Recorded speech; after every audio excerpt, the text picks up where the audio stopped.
صحیح مسلم حدیث نمبر 271۔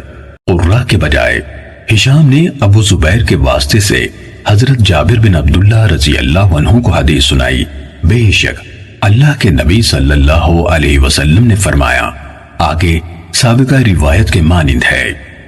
صحیح مسلم حدیث نمبر 272۔ معرور بن سوید نے کہا، میں نے حضرت ابو ذر رضی اللہ عنہ کو نبی صلی اللہ علیہ وسلم سے حدیث بیان کرتے ہوئے سنا کہ آپ صلی اللہ علیہ وسلم نے فرمایا، میرے پاس جبرائیل آئے اور مجھے خوشخبری دی کہ آپ کی امت کا جو فرد اس حالت میں مرے گا کہ اس نے اللہ کے ساتھ کسی کو شریک نہیں ٹھہرایا، وہ جنت میں داخل ہوگا۔ میں یعنی ابو ذر نے کہا، چاہے اس نے زنا کیا ہو اور چوری کی ہو۔ آپ صلی اللہ علیہ وسلم نے فرمایا، اگرچہ اس نے زنا کیا ہو اور چوری کی ہو۔ صحیح مسلم حدیث نمبر 273۔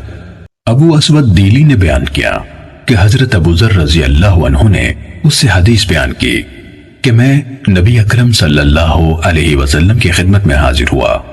آپ ایک سفید کپڑا اوڑے ہوئے سو رہے تھے۔ میں پھر حاضر خدمت ہوا تو ابھی آپ سو رہے تھے۔ میں پھر تیسری دفعہ آیا تو آپ بیدار ہو چکے تھے۔ میں آپ کے پاس بیٹھ گیا۔ آپ صلی اللہ علیہ وسلم نے فرمایا، کوئی بندہ نہیں جس نے لا الہ الا اللہ کہا اور پھر اسی پر مرا مگر وہ جنت میں داخل ہوگا۔ میں نے پوچھا، اگرچہ اس نے زنا کیا ہو اور چوری کی ہو؟ آپ صلی اللہ علیہ وسلم نے جواب دیا، اگرچہ اس نے زنا کیا ہو اور چوری کی ہو۔ میں نے پھر کہا، اگرچہ اس نے زنا کیا ہو اور چوری کی ہو؟ آپ صلی اللہ علیہ وسلم نے فرمایا، اگرچہ اس نے زنا کیا ہو اور چوری کا ارتکاب کیا ہو۔ آپ صلی اللہ علیہ وسلم نے 3 دفعہ یہی جواب دیا۔ پھر چوتھی مرتبہ آپ نے فرمایا، چاہے ابو ذر کی ناک خاک آلود ہو۔ ابو اسود نے کہا، ابو ذر رضی اللہ عنہ آپ کی مجلس سے نکلے تو کہتے جاتے تھے، چاہے ابو ذر کی ناک خاک آلود ہو۔ صحیح مسلم حدیث نمبر 274۔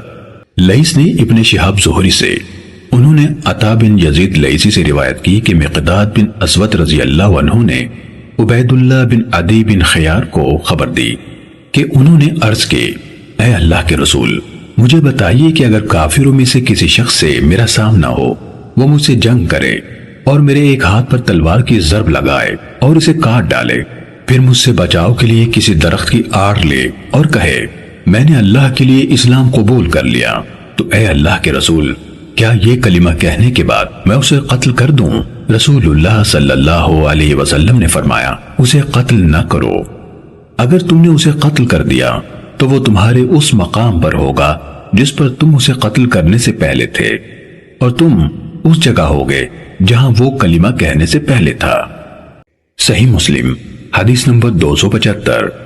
امام مسلم رحمہ اللہ نے معمر، اوزائی اور ابن جریج کی الگ الگ سندوں کے ساتھ زہری سے سابقہ سند کے ساتھ روایت کی۔ اوزائی اور ابن جریج کی روایت میں لیث کی سابقہ حدیث کی طرح اسلمت للہ یعنی میں اللہ کے لیے اسلام لے آیا کے الفاظ ہیں، جبکہ معمر کی روایت میں یہ الفاظ ہیں، جب میں نے چاہا کہ اسے قتل کر دوں تو اس نے لا الہ الا اللہ کہہ دیا، یعنی دونوں کا حاصل ایک ہے۔